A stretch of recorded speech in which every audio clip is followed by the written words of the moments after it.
بسم الله الرحمن الرحيم. تبارك الذي بيده الملك وهو على كل شيء قدير، الذي خلق الموت والحياة ليبلوكم أيكم أحسن عملا وهو العزيز الغفور، الذي خلق 7 سماوات طباقا ما ترى في خلق الرحمن من تفاوت، فارجع البصر هل ترى من فطور، ثم ارجع البصر كرتين ينقلب إليك البصر، ولقد زينا السماء الدنيا بمصابيح وجعلناها رجوما للشياطين وأعتدنا لهم عذاب السعير، وللذين كفروا بربهم عذاب جهنم وبئس المصير، إذا ألقوا فيها سمعوا لها شهيقا وهي تفور تكاد تميز من الغيظ، كلما ألقي فيها فوج سألهم خزنتها ألم يأتكم نذير، قالوا بلى قد جاءنا نذير فكذبنا وقلنا ما نزل الله من شيء إن أنتم ضلال كبير، وقالوا لو كنا نسمع أو نعقل ما كنا في أصحاب السعير، فاعترهم مغفرة وأجر كبير، وأسروا قولكم أو اجهروا به إنه عليم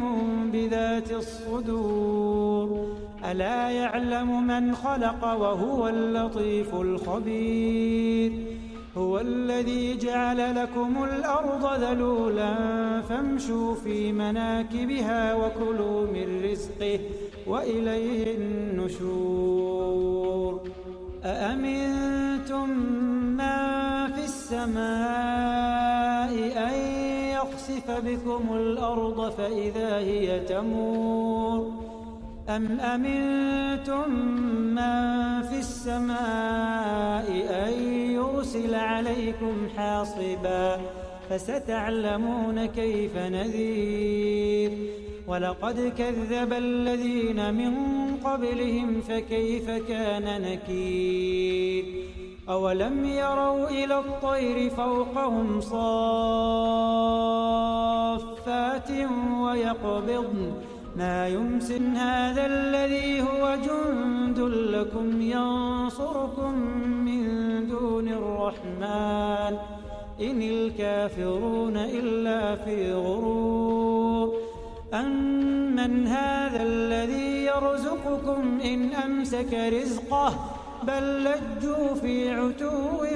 ونفور، أفمن يمشي مكبا على وجهه أهدى أمن يمشي سويا على صراط مستقيم، قل هو الذي أنشأكم وجعل لكم السمع والأبصار والأفئدة قليلا هو الذي ذرأكم في الأرض وإليه تحشرون، ويقولون متى هذا الوعد إن كنتم صادقين، قل إنما العلم عند الله وإنما أنا نذير مبين، فلما رأوه زلفة سيئت وجوه الذين كفروا يدعون، قل أرأيتم إن أهلكني الله ومن معي أو رحمنا فمن يجير الكافرين من عذاب كلنا، فستعلمون من هو في ضلال مبين، قل أرأيتم إن أصبح ماؤكم غورا فمن